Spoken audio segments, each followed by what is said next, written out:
Ыбырай Алтынсарин шоқынған ба. Қостанай өңірінде дүниеге келіп, әкесінен ерте айырылған Ыбырай Алтынсарин шоқынған ба. Қостанай өңірінде дүниеге келіп, әкесінен ерте айырылған Ыбырай Алтынсарин қазақтың қамын ойлаған ұлы тұлғаның бірі әрі аса көрнекті ағартушы педагог, жазушы, этнограф, фольклоршы болып, ел жадында есімі сақталды. Азан шақырып қойған шын аты Ибрахим. Ол нағашы атасы Торғай өңіріне белгілі Балғожа бидің тәрбиесінде өсті. Атасы немересінің біліммен сусындап, ертеңгі күні елге қызмет етсе екен деген мақсатпен 1850 жылы Орынборда ашылған орыс қазақ мектебіне оқуға береді. Оқуда жүрген немересіне Балғожа атасы өзінің аман саулығын өлең жолдарымен білдіріп, үміт еткен көзімнің нұры балам, жаныңа жәрдем берсін, хақ тағалам. Атаң мұнда анаңмен есен аман сүйініп сәлем жазды бүгін саған деп жазған екен. Атасынан алған тәрбиемен қаннан дарыған ақындық ер жете келе Ыбырайды биікке шығарды.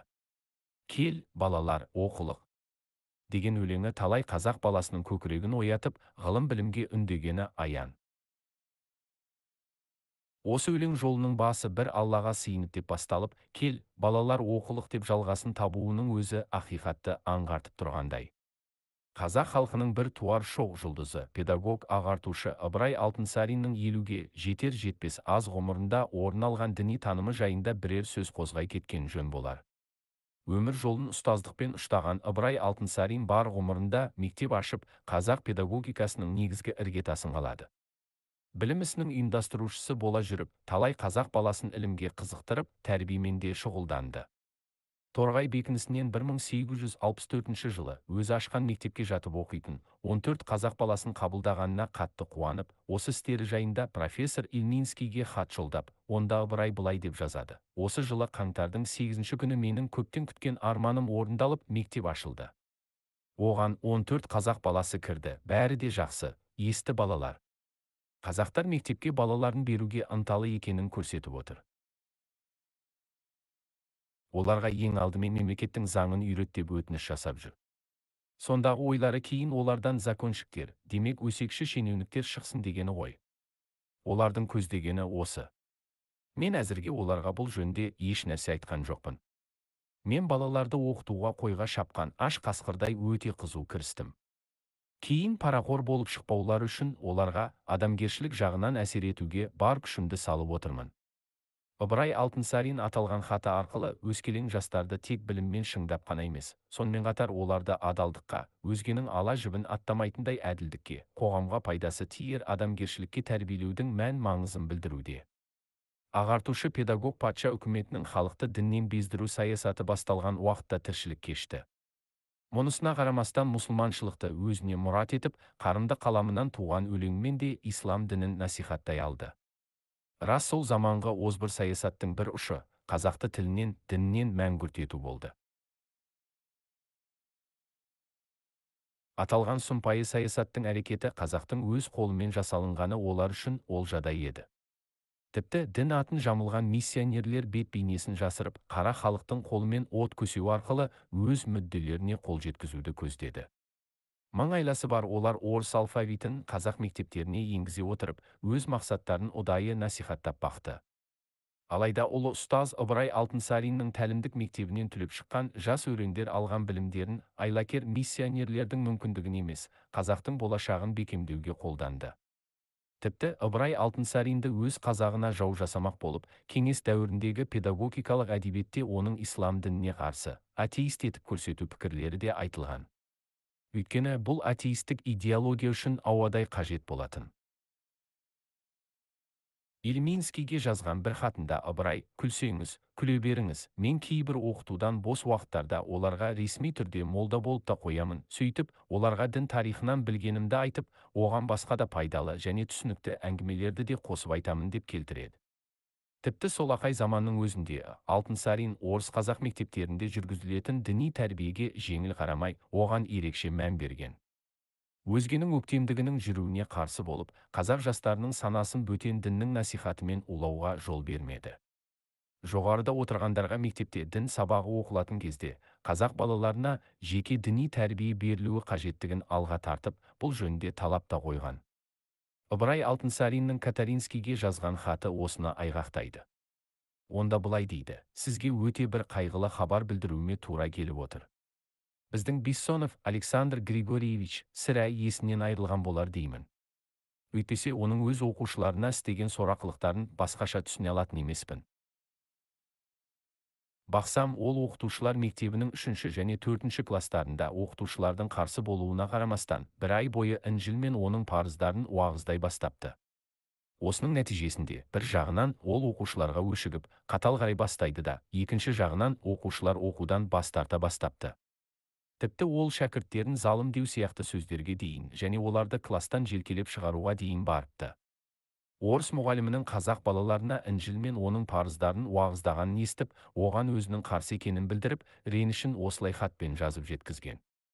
Ағартушы ұстаз Ыбырай Алтынсарин ұлтының қамын күйттеп, қазақ жастарының бойындағы тазалық, адамгершіліктің һәм рухани мұрасы мұсылманшылығына сызат түспей сақталуына осылай атсалысқан.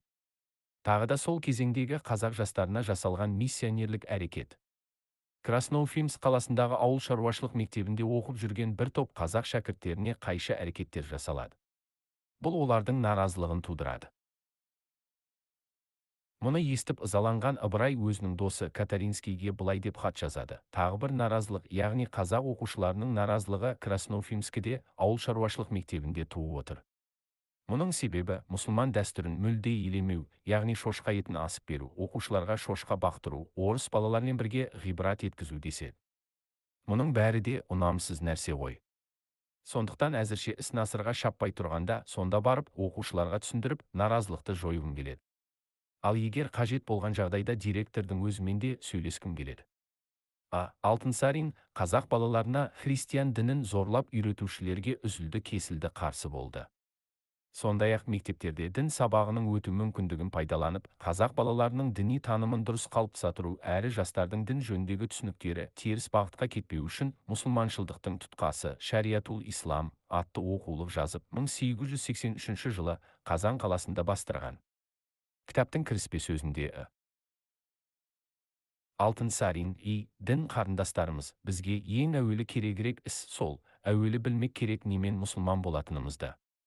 Мумин мұсылманның мұсылман аталуы құр мұсылман киімін киіп, мұсылман арасында жүргеннен емес. Әуелі иманды болып, ол иман деген не екенін түсінген соң сол иман ішіндегі сөздерді шексіз шын көңілмен дұрыс деп білген кісіні мұсылман деп атайды. Соның үшін Құдай тағаланың пенделеріне парыз еткен парыздарының ең әуелі иман болса керек. Иманнан соң дін ғылымы дүр деп жазады. Осылайша мұсылманшылықтың тұтқасы деп аталатын еңбегінде бір Құдайдың барлығын алға тартады. Аталған кітап уақыт өте балалардың мұсылман дінінің қағидаларын игеруіне айтарлықтай үлес қосты. Ыбырай Алтынсарин мұсылманшылдықтың тұтқасы кітабында бүкіл дүниені, жан-жануарларды айта келіп, мұның бәрі де жалғыз теңдесі жоқ, ұқсасы жоқ бір Құдайдың барлығына, бірлігіне һәм кәміл жаратушы, халық қадір екендігіне дәлел болса керек деп тұжырымдайды. Сондай-ақ иманнан кейінгі парыз амалдар намаз, ораза, зекет, қажылық секілді құлшылықтарға жеке дара тоқталады. Мұнымен қоса, адамдарға тиісті тиіссіз мінездерге арнайы бап та қарастырған. Пенденің көңілінде болатын пиғыл екі түрліді. Бірі көркем, бірі бұзық сипатты деп жазады осы баптың басында.